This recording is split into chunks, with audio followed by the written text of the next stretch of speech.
স্বাগত বন্ধুরা। আজ আমি শোনাতে যাচ্ছি বাংলার কথা সাহিত্যিক শরৎচন্দ্র চট্টোপাধ্যায়ের লেখা বিখ্যাত ছোট গল্প মহেশ। গ্রামের নাম কাশীপুর। গ্রাম ছোট, জমিদার আরও ছোট, তবু দাপটে তার প্রজারা টু শব্দটি করিতে পারে না, এমনই প্রতাপ। ছোট ছেলের জন্মতিথি পূজা। পূজা সারিয়া তর্করত্ন দ্বি প্রহর বেলায় বাটি ফিরিতেছিলেন। বৈশাখ শেষ হইয়া আসে, কিন্তু মেঘের ছায়াটুকু কোথাও নাই। অনাবৃষ্টির আকাশ হইতে যেন আগুন ঝরিয়া পড়িতেছে। সম্মুখের দিগন্ত জোড়া মাঠখানা জ্বলিয়া পুড়িয়া ফুটিফাটা হইয়া আছে, আর সেই লক্ষ্য ফাটল দিয়া ধরিত্রীর বুকের রক্ত নিরন্তর ধোয়া হইয়া উড়িয়া যাইতেছে। অগ্নিশিখার মতো তাহাদের সর্পিল ঊর্ধ্ব গতির প্রতি চাহিয়া থাকিলে মাথা ঝিমঝিম করে, যেন নেশা লাগে। ইহারই সীমানায় পথের ধারে গফুরজোলার বাড়ি। তাহার মাটির প্রাচীর পড়িয়া গিয়া প্রাঙ্গণ আসিয়া পথে মিশিয়াছে, এবং অন্তঃপুরের লজ্জা সম্ভ্রম পথিকের করুণায় আত্মসমর্পণ করিয়া নিশ্চিন্ত হইয়াছে।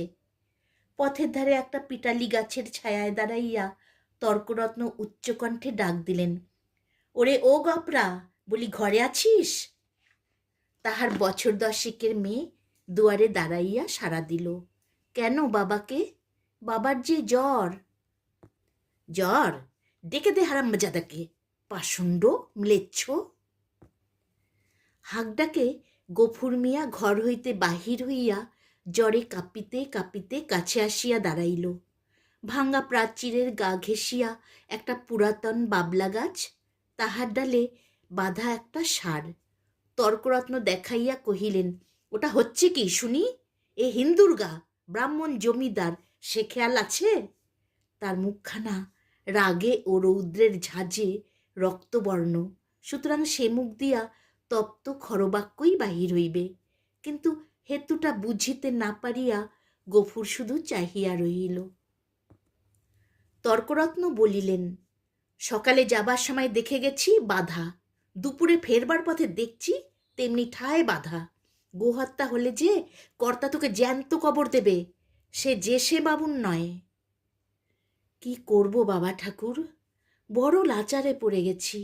কদিন থেকে গায়ে জ্বর, দড়ি ধরে যে 2 খোঁটো খাইয়ে আনবো তা মাথা ঘুরে পড়ে যাই। তবে ছেড়ে দে না, আপনি চড়াই করে আসুক। কোথায় ছাড়বো বাবা ঠাকুর? লোকের ধান এখনো সব ঝাড়া হয়নি, খামারে পড়ে, খড় এখনো গাদি দেয়া হয়।